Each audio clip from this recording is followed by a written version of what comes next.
जय जिजाऊ जय शिवराय. जगद्गुरु तुकाराम महाराज यांच्यावर काही निवडक अभंग उल्हास पाटील सरांनी लिहिलेत. त्यातील आज आपण 9वा अभंग बघणार आहोत. अभंग.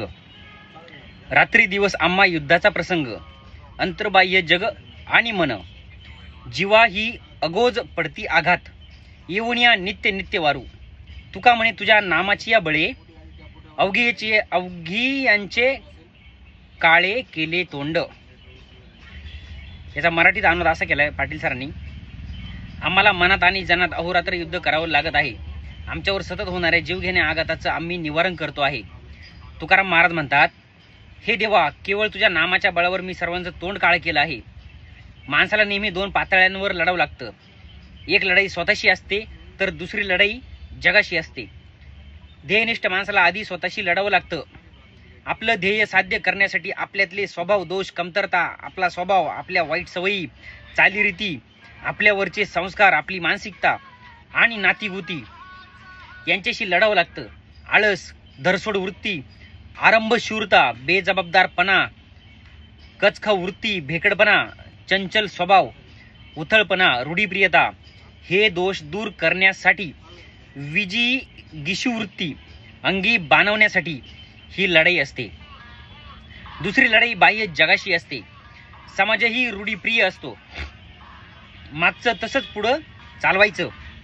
त्यामागील कारण, उद्देश, त्याचे फायदे तोटे, योग्यता, काल, सुसंगतता यांचा विचार करायचा नाही.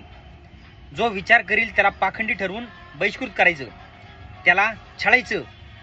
हीच समाजाची पद्धत असते. सुधारकांना जगभर प्रस्थापितांशी संघर्ष करावा लागतो. सॉक्रेटिसला विष प्यावं लागलं होतं. ब्रुनोला जिवंत जाळलं गेलं. महात्मा फुले आणि शाहू महाराजांवर मारेकरी घातले. तुकाराम महाराजांनाही सनातनींनी अतोनात छळलं. त्यांचा उठसूट अपमानही केला. धर्मपीठा पुढं खेचलं. त्यांची गाथा बुडवली. घरदार जप्त केलं.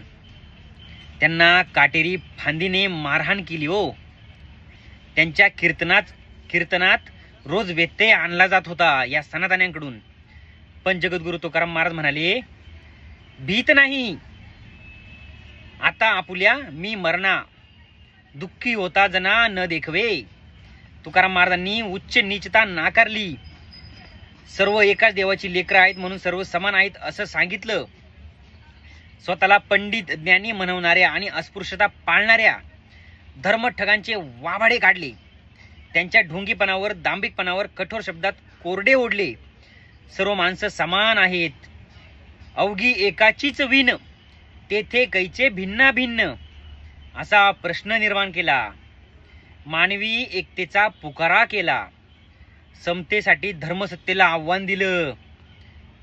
देव देहात काहो जाता राऊळात असा प्रश्न विचारून माणसात देव पाहण्याची शिकवण दिली. संत नामदेव आणि संत ज्ञानदेव यांनी दिलेल्या नाममार्गाचा पुरस्कार केला. तीर्थी धोंडा पाणी असून देव रोकडा सज्जनी असल्याचं सांगितलं. त्यामुळे त्यांना रात्रंदिन सनातन्यांशी युद्ध करावं लागलं. त्यांनी समाजाच्या हितासाठी जीवाची पर्वा न करता ते युद्ध केलं. समाजाच्या हितासाठी सनातन्यांशी संघर्ष करून त्यांना पराभूत करावं लागतं असा संदेश जगद्गुरु तुकाराम महाराज या अभंगातून देतात. नमस्कार. जय जिजाऊ जय शिवराय.